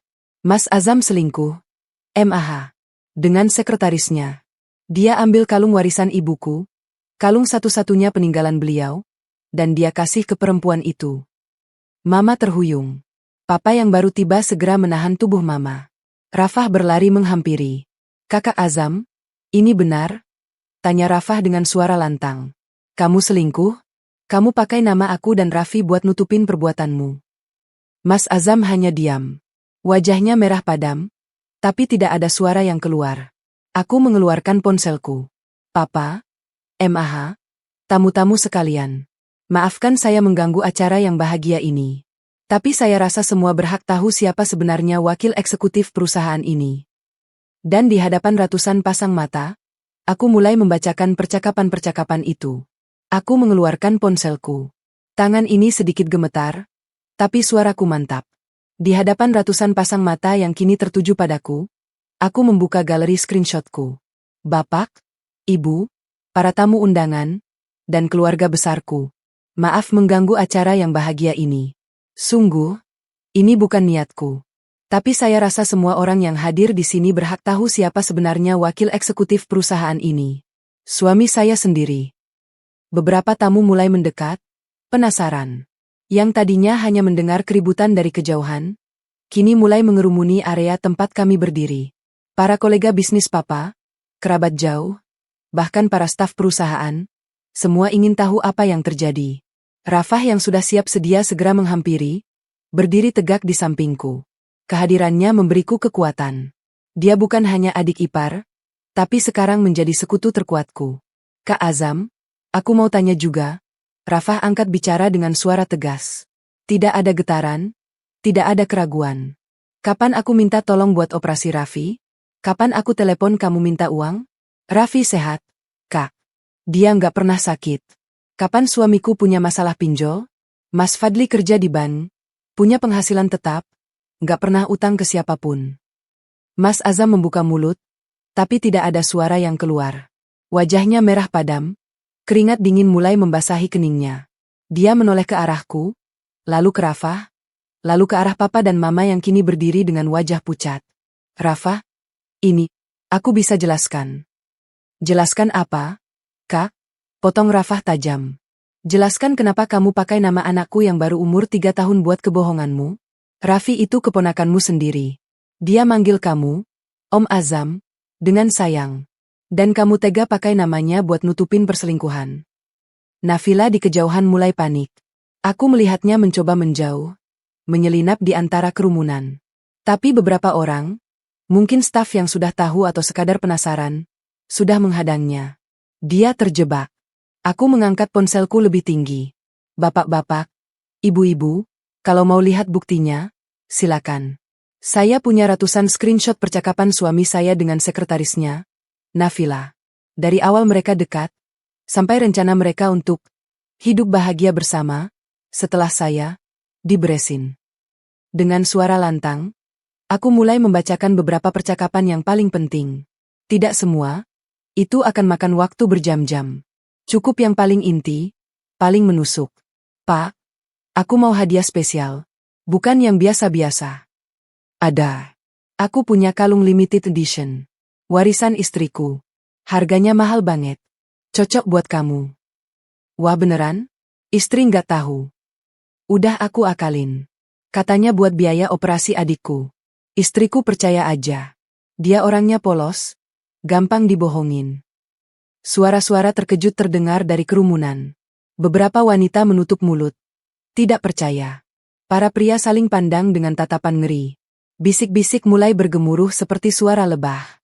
Mas Azam berdiri terpaku. Wajahnya yang tadinya merah padam kini berubah pucat pasi. Matanya kosong menatap ke depan, seolah tidak percaya ini benar-benar terjadi. Ayah mertua yang sejak tadi hanya diam mematung, akhirnya melangkah maju. Wajahnya merah padam, bukan karena malu, tapi karena marah luar biasa. Aku belum pernah melihat beliau seperti ini. Azam. Suaranya rendah, tapi berat. Penuh tekanan. Apa ini benar? Pak, saya bisa jelaskan. Diam, bentak ayah mertua sekencang-kencangnya. Seluruh aula langsung sunyi. Tidak ada yang berani bersuara. Jangan ada penjelasan. Saya tanya, apa ini benar? Mas Azam membuka mulut, tapi lagi-lagi tidak ada suara. Diamnya adalah jawaban. Ayah mertua meraih ponselku. Tangannya gemetar saat membaca beberapa percakapan di layar. Aku melihat wajahnya berubah. Dari merah padam menjadi pucat, dari marah menjadi hancur. Ini bukan hanya perselingkuhan anaknya. Ini adalah pengkhianatan terhadap keluarga, terhadap kepercayaan, terhadap nama baik yang selama 30 tahun beliau bangun. Ini. Ayah mertua tidak bisa melanjutkan kalimatnya. Beliau terhuyung sedikit, dan salah satu kolega segera menahannya. Mama yang berdiri di sampingku hampir pingsan. Tubuhnya lemas, matanya menerawang. Rafah segera menahan tubuh Mama, membimbingnya duduk di kursi terdekat. Maha sadar. Maha, jangan pingsan. Rafah berbisik panik. Tapi Mama hanya diam dengan air mata mengalir. Beliau menatap Mas Azam dengan tatapan yang tidak bisa kujelaskan. Campuran antara tidak percaya, kecewa, dan sakit hati yang luar biasa. Ayah mertua menatap Mas Azam dengan tatapan yang tidak pernah kulihat sebelumnya. Bukan marah biasa. Ini adalah kemarahan yang dalam, kekecewaan yang membara, dan keputusan yang sudah bulat. Mulai hari ini. Suaranya tegas, meski sedikit bergetar. Kamu tidak lagi mewakili perusahaan ini. Kamu dicoret dari semua jabatan. Kamu tidak punya hak lagi untuk ikut campur dalam urusan perusahaan. Dan mengenai warisan perusahaan. Beliau berhenti, menarik napas panjang. Kita bicarakan nanti dengan pengacara. Tapi untuk sekarang, anggap saja kamu sudah tidak ada hubungan dengan keluarga ini. Suasana aula bergemuruh. Ini bukan sekadar skandal rumah tangga. Ini adalah pencopotan jabatan di depan ratusan orang penting. Ini adalah pengumuman publik bahwa Mas Azam, anak sulung, pewaris perusahaan, telah dicoret dari garis suksesi. Mas Azam berdiri kaku, seolah dunia runtuh di hadapannya. Matanya menerawang, mungkin membayangkan masa depan yang hancur berantakan dalam hitungan menit.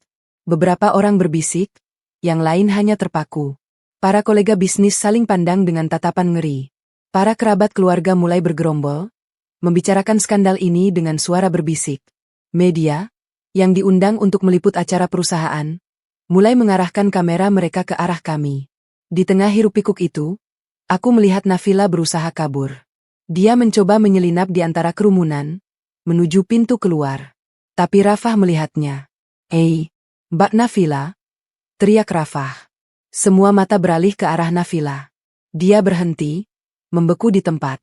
Wajahnya pucat pasi, matanya liar mencari jalan keluar. Rafah berjalan cepat menghampirinya. Beberapa orang mengikuti. Aku juga ikut, meski langkahku sedikit goyah. Rafah berdiri tepat di depan Nafila. Tinggi mereka hampir sama, tapi aura Rafah jauh lebih mengintimidasi. Mbak, sebelum Mbak pergi, tolong kembalikan sesuatu yang bukan milik Mbak. Nafila bergeming. Aku nggak tahu maksud Mbak. Jangan pura-pura. Rafah menunjuk leher Nafila. Kalung di leher Mbak itu. Itu kalung warisan ibu kakak iparku. Yang kamu minta sebagai hadiah dari kakakku yang brengsek itu. Tolong kembalikan. Nafila memegang lehernya refleks. Di balik rambutnya yang terurai, kalung ibuku masih melingkar di sana. Aku bisa melihat liontin batu kristalnya berkilau di bawah lampu. Dia terdiam, tidak bergerak. Mungkin berpura-pura tidak tahu. Mungkin berharap ada keajaiban. Aku melangkah maju, berdiri di samping Rafah. Mbak Nafila. Suaraku tenang, tidak tinggi, tapi jelas. Aku tahu Mbak tidak akan mengembalikannya dengan sukarela. Tapi tolong pikirkan. Mau bertahan dengan kalung curian di leher, di depan semua orang ini? Atau Mbak kembalikan dengan baik-baik dan pergi dari sini dengan sisa harga diri yang Mbak punya? Nafila menatapku. Untuk pertama kalinya, kami bertatapan langsung. Di matanya, aku melihat ketakutan, rasa malu, dan mungkin sedikit penyesalan. Tapi entahlah, perlahan, dengan tangan gemetar, dia meraih ke belakang lehernya, membuka kait kalung itu. Kalung ibuku terlepas, jatuh ke tangannya. Lalu dia menyerahkannya padaku. Ini. Suaranya serak, nyaris tidak terdengar. Maaf. Aku mengambil kalung itu. Begitu berada di genggaman, rasanya seperti mimpi. Benda berharga itu kembali ke tanganku, setelah berbulan-bulan hilang, setelah melalui pengkhianatan yang begitu dalam. Aku bisa merasakan tekstur emasnya, goresan kecil di sisi liontinnya, dan kehangatan yang seolah masih menyimpan kenangan ibuku. Aku menggenggamnya erat. Begitu erat hingga hampir terasa sakit. Tapi sakit itu menenangkanku, mengingatkanku bahwa ini nyata, ini benar-benar terjadi. MAH, Putri berhasil mengambilnya kembali. Tapi dengan harga yang sangat mahal. MAH. Dengan harga pernikahan yang hancur, hati yang remuk, dan kepercayaan yang musnah. Air mata mengalir di pipiku. Tapi kali ini, bukan air mata kesedihan. Ini air mata lega. Lega karena perjuangan panjang ini akhirnya berbuah. Lega karena benda berharga ini kembali ke pangkuanku. Lega karena aku tidak lagi hidup dalam kebohongan. Di belakangku, keributan masih berlangsung. Papa memanggil pengacara perusahaan untuk mulai membahas pencopotan Mas Azam. Mama masih duduk lemas dengan Rafah di sampingnya. Para tamu mulai bergerak, ada yang pulang, ada yang masih bergerombol bergosip. Mas Azam, entah di mana. Mungkin duduk di pojok, merenungi kehancuran yang dia ciptakan sendiri. Tapi aku tidak peduli. Yang penting, kalung ibu sudah kembali. Aku berjalan menuju toilet wanita, mengunci pintu, dan duduk di lantai. Di sana, aku membuka genggaman tanganku dan memandangi kalung itu. Liontin batu kristalnya berkilau di bawah lampu neon. Terima kasih, MAH. Terima kasih sudah menjaga aku. Terima kasih sudah memberi aku kekuatan. Ini belum selesai, MAH. Tapi setidaknya, aku punya senjata untuk melanjutkan perang ini. Aku mencium kalung itu dan menggantungkannya kembali di leherku. Di mana semestinya dia berada. Di mana ibuku dulu selalu memakainya. Saat aku keluar dari toilet, Rafah sudah menungguku. Dia memelukku erat.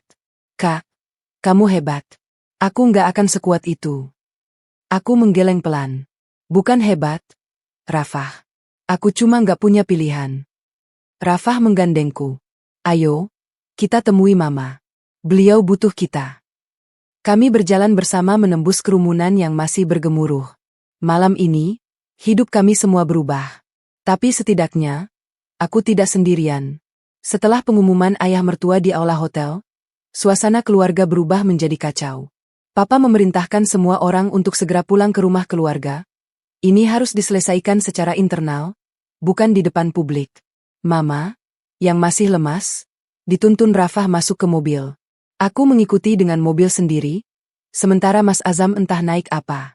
Mungkin dia malu untuk satu mobil denganku. Sesampainya di rumah keluarga di Pondok Indah, suasana terasa berat. Rumah megah yang dulu selalu hangat itu kini terasa dingin. Semua orang berkumpul di ruang keluarga. Papa, Mama, Rafah, dan aku. Mas Azam datang beberapa menit kemudian dengan wajah kusut. Jas hitamnya sudah dilepas, kemejanya kusut, rambutnya berantakan. Begitu melihatku, dia seperti kesetanan. Matanya merah, urat di lehernya menegang. Dia langsung berjalan menghampiriku dengan langkah tegap. Putri, kamu puas sekarang? Kamu hancurin hidup aku di depan semua orang. Di depan kolega papa, di depan direktur perusahaan, di depan media. Kamu puas lihat aku jatuh? Aku menatapnya tenang. Tidak ada rasa takut. Justru yang ada adalah kelegaan karena topengnya akhirnya terlepas. Apa aku yang hancurin hidupmu? Mas? Coba pikir baik-baik. Atau kamu sendiri yang menghancurkannya dengan tanganmu sendiri? Kamu nggak ngerti apa-apa. Dia berteriak, wajahnya mendekat. Aku bisa mencium bau alkohol samar. Apa dia minum di mobil? Hubungan aku sama Nafila. Apa? Potongku cepat. Tidak memberinya kesempatan untuk mengalihkan kesalahan. Apa yang harus aku mengerti? Coba jelaskan. Bahwa kamu selingkuh? Bahwa kamu jual satu-satunya peninggalan ibuku buat hadiah selingkuhanmu? Bahwa kamu pakai nama adikmu sendiri? Nama Raffi? Keponakanmu yang lucu itu? Buat nutupin kebohonganmu? Itu yang harus aku mengerti. Itu beda. Da apa? Untuk pertama kalinya aku berteriak sekencang itu. Suaraku memecah keheningan ruangan. Kamu bohong padaku setiap hari. Kamu hancurin kepercayaan yang sudah aku jaga selama 3 tahun. Dan yang paling parah, kamu tega sama ibu yang sudah meninggal. Orang yang gak bisa bela diri, gak bisa minta maaf, gak bisa minta tolong. Air mataku mulai mengalir, tapi aku tidak peduli. Kamu tahu nggak? Setiap malam aku menangis mikirin kalung itu. Setiap kali aku buka lemari dan lihat kotak kosong, aku merasa gagal. Kamu tahu nggak? Setiap kali aku ingat ibuku, aku selalu pegang foto dia pakai kalung itu. Itu satu-satunya yang aku punya dari beliau. Dan kamu? Suaraku tersendat. Kamu kasih ke perempuan lain. Kamu kasih ke selingkuhanmu. Mas Azam terdiam. Mulutnya terbuka, tapi tidak ada suara yang keluar. Tangannya yang tadi menunjuk-nunjukku kini terkulai lemas. Rafah melangkah maju dan berdiri tegak di sampingku. Dia meletakkan tangan di pundakku, memberi dukungan. Kak Azam, aku nggak pernah semalu ini jadi adik kamu. Suara Rafah tegas, tidak kalah keras dari teriakanku tadi. Kamu tega banget pakai nama Raffi buat nutupin perbuatan kamu. Raffi itu keponakan kamu sendiri. Dia manggil kamu, Om Azam, dengan sayang. Dia suka digendong kamu kalau ketemu. Dan kamu pakai nama dia buat kebohongan? Buat nutupin selingkuh. Rafah, kamu harusnya di pihak. Di pihak mana? Rafah memotong dengan sengit. Pihak pembohong? Pihak pezina? Enggak, Kak. Sekarang aku di pihak kakak iparku. Karena dia yang benar di sini. Dia yang dirugikan. Dia yang dikhianati. Kalau kamu harap aku akan membelamu, kamu salah besar. Mas Azam menatap adiknya dengan tidak percaya. Mungkin selama ini dia mengira Rafah akan selalu ada untuknya. Mama yang sejak tadi hanya diam di kursi, akhirnya angkat bicara. Suaranya lirih, nyaris seperti bisikan, tapi penuh dengan beban. Nah. Beliau mengangkat wajah yang basah oleh air mata. Mama didik kamu jadi anak soleh. Sejak kecil Mama ajarin salat, Mama ajarin ngaji, Mama ajarin hormat sama orang tua dan sayang sama keluarga. Mama selalu bangga sama kamu. Laki-laki tampan, pintar, sukses, istri cantik dan solehah. Tapi ini. Suaranya pecah. Ini perbuatan apa? Nak? Mama malu. Mama malu sama keluarga Putri. Mama malu sama tetangga. Mama malu sama Allah. Air mata Mama jatuh membasahi pipinya yang mulai keriput. Melihat itu, hatiku hancur. Mama tidak pantas mengalami ini. Beliau wanita salehah yang selalu berbuat baik pada semua orang. Mas Azam menunduk. Untuk pertama kalinya, dia tidak berani menatap ibunya. Bahunya turun naik, mungkin menahan tangis. Ayah mertua yang dari tadi duduk diam dengan raut wajah keras, akhirnya bersuara. Beliau memandangku dengan tatapan yang berbeda, bukan marah, tapi penuh penyesalan. Putri, nak, Bapak minta maaf. Suaranya berat. Bapak gagal mendidik anak Bapak. Bapak terlalu sibuk dengan perusahaan, terlalu percaya dia bisa jadi pemimpin yang baik. Bapak nggak tahu kalau di dalam rumah tangganya sendiri, dia malah jadi pengkhianat. Aku menggeleng pelan. Bukan salah Bapak. Aku menunjuk ke arah Mas Azam yang masih tertunduk. Yang salah ada di sana. Dia yang memilih jalan ini. Dia yang memutuskan untuk selingkuh. Dia yang memutuskan untuk berbohong. Bapak nggak perlu minta maaf.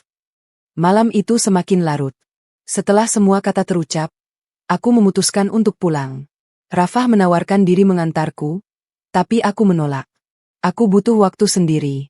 Aku pulang ke rumah kami, rumah yang dulu penuh cinta, penuh tawa, penuh mimpi. Sekarang rumah itu terasa asing. Setiap sudutnya mengingatkanku pada kebohongan. Dapur tempat aku memasak sarapan untuknya.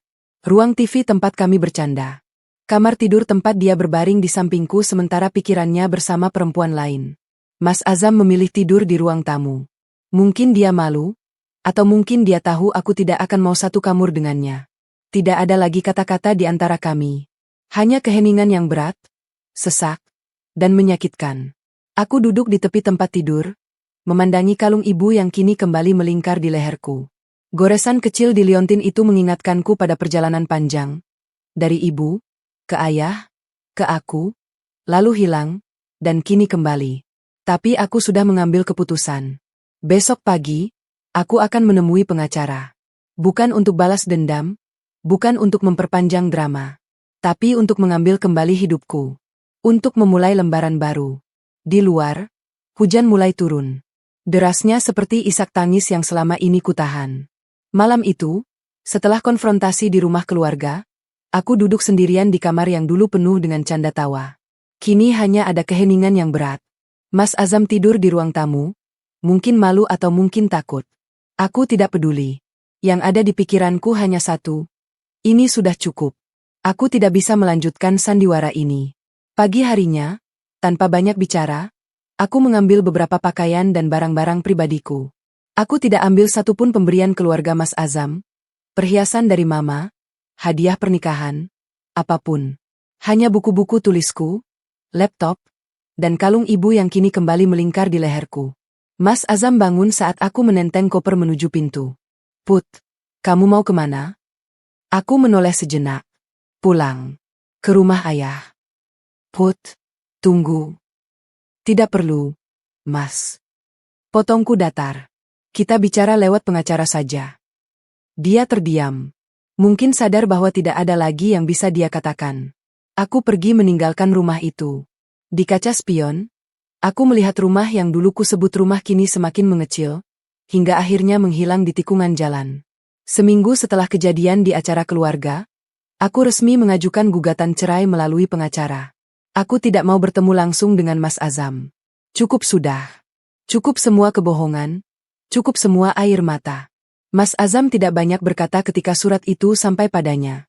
Mungkin dia sudah pasrah, atau mungkin dia terlalu hancur untuk melawan.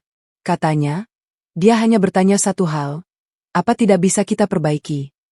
Pengacaraku menjawab singkat, klien saya sudah mengambil keputusan. Aku tidak peduli lagi dengan apa yang dia rasakan. 3 tahun pernikahan, 3 tahun kepercayaan, 3 tahun cinta. Semuanya musnah dalam sekejap karena kebohongannya sendiri. Proses perceraian berjalan cukup cepat. Tanpa anak dan tanpa harta bersama yang rumit, aku tidak mau ambil satupun dari rumah itu kecuali barang bawaanku. Kami resmi berpisah sebulan kemudian. Sidang terakhir berlangsung singkat. Hakim mengabulkan gugatanku. Mas Azam tidak hadir. Selesai sudah.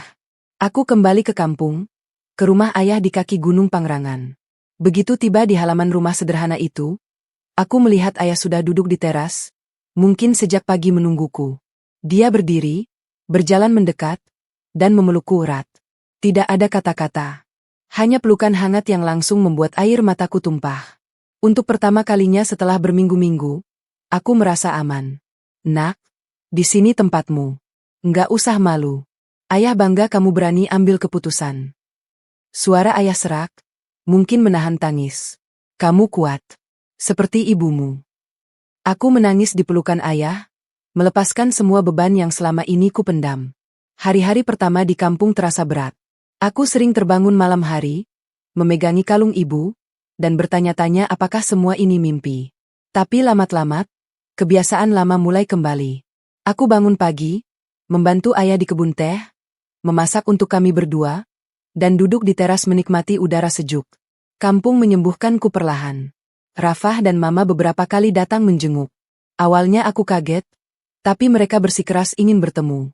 Mama datang dengan mobil bersama Rafah, membawa oleh-oleh dari Jakarta. Put, Mama kangen banget sama kamu, ucap Mama begitu turun dari mobil. Beliau langsung memelukku erat, menangis di pundakku. Maafin Mama, Nak. Maafin keluarga Mama. Aku mengelus punggungnya. Mama nggak salah apa-apa. Hubungan kami tetap baik. Mereka tidak pernah menyalahkanku. Justru mereka merasa bersalah atas apa yang dilakukan Mas Azam. Mama bercerita bahwa Mas Azam sekarang jarang pulang ke rumah orang tua. Malu mungkin.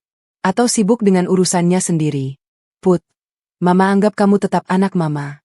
Kalau butuh apa-apa, jangan sungkan, ucap Mama suatu sore sambil menangis, sebelum pulang ke Jakarta. Aku hanya bisa memeluknya. Terima kasih, MAH. Putri juga selalu doakan Mama. Hidup terus berjalan. Aku kembali menulis dengan semangat baru. Awalnya hanya untuk mengisi waktu, tapi semakin lama semakin serius. Semua luka, kemarahan, dan kekecewaan kutuang dalam novel. Setiap kali mengetik, rasanya seperti terapi. Seperti melepas beban satu persatu. Karakter utamanya bukan aku, seorang wanita karir yang sukses, tapi ada banyak potongan kisahku di sana. Adegan saat dia dikhianati, saat dia jatuh, saat dia bangkit kembali. Semua kusamarkan, tapi tetap terasa nyata. Mungkin itu yang membuat novel itu terasa hidup. Menyamarkan semua nama dan tempat. Kota besar berubah menjadi metropolis. Perusahaan otomotif menjadi firma hukum. Dan tokoh suaminya kusamarkan total. Tapi inti ceritanya tetap sama. Seorang istri yang dikhianati suaminya, kehilangan warisan ibunya, dan berjuang mendapatkan kembali harga dirinya.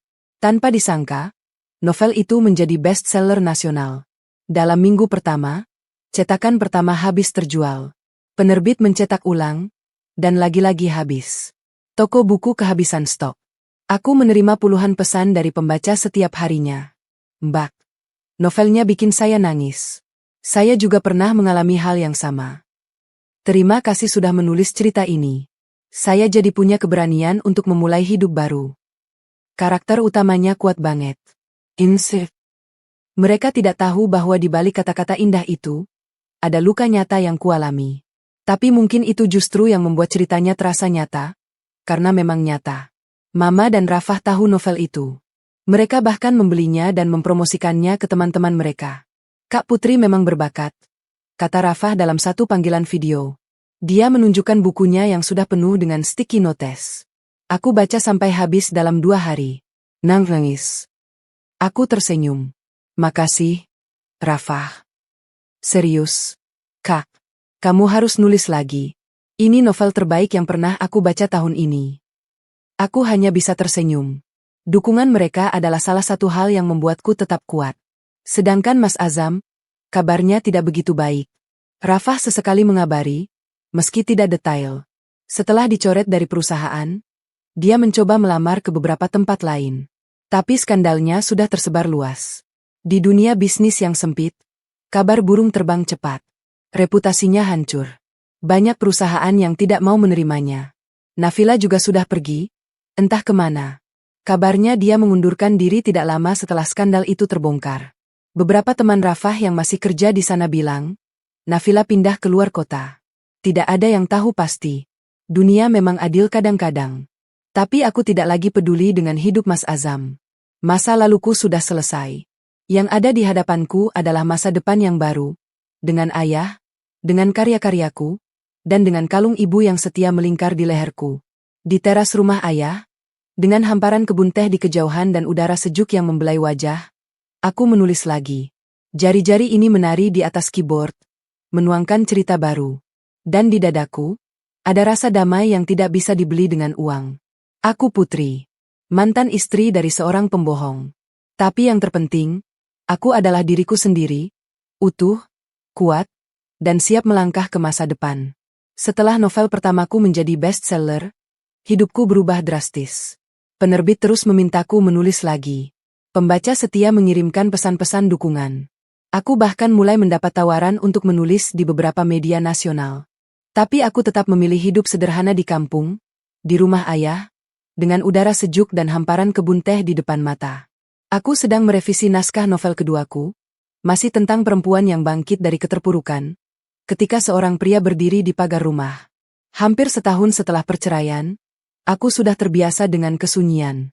Aku bisa duduk berjam-jam di teras, ditemani secangkir teh dan laptop, tanpa merasa kesepian. Tapi sore itu, kehadiran sosok itu membuat jantungku berdetak sedikit lebih cepat. Bukan karena rindu, tapi karena tidak menyangka. Mas Azam. Dia tampak jauh berbeda. Tubuhnya kurus, kemejanya kusut dan tidak disetrika, celananya longgar di pinggang. Wajahnya yang dulu selalu segar kini pucat dengan lingkaran hitam di bawah mata. Rambutnya mulai tipis di beberapa bagian. Tak ada lagi pesona pria tampan yang dulu membuatku jatuh cinta di perpustakaan kampus. Kui. Panggilnya pelan, suaranya serak. Aku meletakkan buku catatanku, berjalan mendekati pagar. Tidak ada rasa takut atau marah. Hanya rasa asing memandang orang yang dulu sangat kukenal. Ada perlu apa? Tanyaku datar. Dia menunduk, menatap tanah beberapa saat sebelum akhirnya mengangkat wajah. Aku cuma mau minta maaf. Langsung. Tatap muka. Bukan lewat telepon atau pesan. Aku diam, menunggunya bicara lebih lanjut. Angin sore berhembus pelan, membawa aroma teh dari kebun ayah. Aku tahu kata maaf nggak akan mengubah apa-apa. Nggak akan mengembalikan kepercayaan yang sudah aku hancurkan. Tapi aku harus bilang. Dia menarik napas panjang. Aku hancurin hidup kita karena kebodohanku sendiri. Aku kehilangan istri yang baik, keluarga yang percaya padaku, dan harga diriku sendiri. Semuanya karena aku nggak bisa menjaga mata dan hati. Aku menatapnya lekat-lekat. Aku nggak butuh maafmu, Mas. Jawabku tenang. Sungguh, tidak ada getaran di hatiku. Aku sudah ikhlas. Hidupku baik-baik saja sekarang. Lebih baik dari sebelumnya. Dia mengangguk pelan. Matanya menerawang sebentar, lalu kembali menatapku. Aku baca novelmu. Warisan yang kembali. Semua orang bilang itu bagus. Aku beli diam-diam, baca diam-diam. Aku tahu itu tentang kita. Tentang aku, koreksiku tegas. Bukan tentang kita. Karena kita sudah tidak ada. Tidak pernah ada, setelah semua kebohongan itu. Mas Azam tertunduk lama. Bahunya turun naik, mungkin menahan sesuatu. Lalu dia berkata lirih, hampir seperti berbisik. Kalau waktu bisa diulang? Aku juga pernah berpikir begitu. Potongku cepat. Malam-malam setelah tahu semuanya, aku sering bermimpi andai waktu bisa diputar. Andai aku tidak pernah menyerahkan kalung itu. Andai aku lebih curiga. Tapi waktu nggak bisa diulang, Mas. Yang bisa kita lakukan cuma belajar dari kesalahan dan move on. Aku sudah melakukannya. Kamu. Dia tidak menjawab. Hanya diam dengan tatapan kosong. Aku menghela napas. Tidak ada lagi kemarahan di hatiku. Yang ada hanya keinginan untuk mengakhiri semuanya dengan damai. Semoga kamu bisa memperbaiki hidupmu, Mas. Sungguh.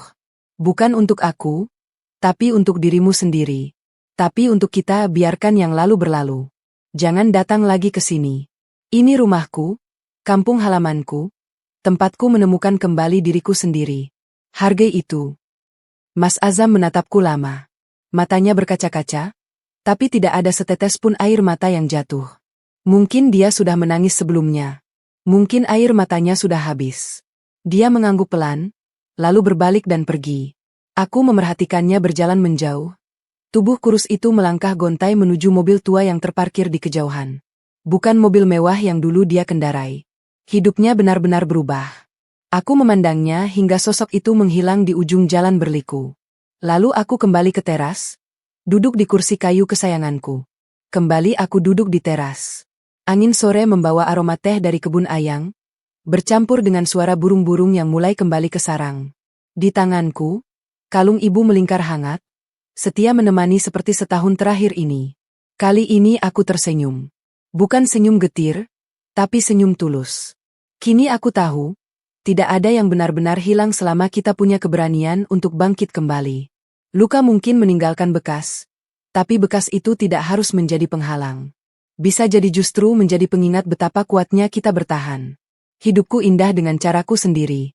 Aku terus menulis, berkarya, dan menikmati setiap detik yang Tuhan beri. Pagi-pagi aku membantu ayah di kebun teh, bukan bekerja sungguhan, hanya sekedar menemani dan menikmati pemandangan. Siang aku menulis di teras, ditemani secangkir teh hangat.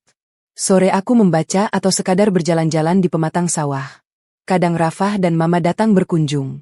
Mereka selalu membawa oleh-oleh dari Jakarta dan kabar terbaru. Rafah cerita bahwa Mas Azam sekarang kerja di perusahaan kecil, jauh dari kemewahan dulu. Tapi setidaknya, katanya, dia mulai berubah.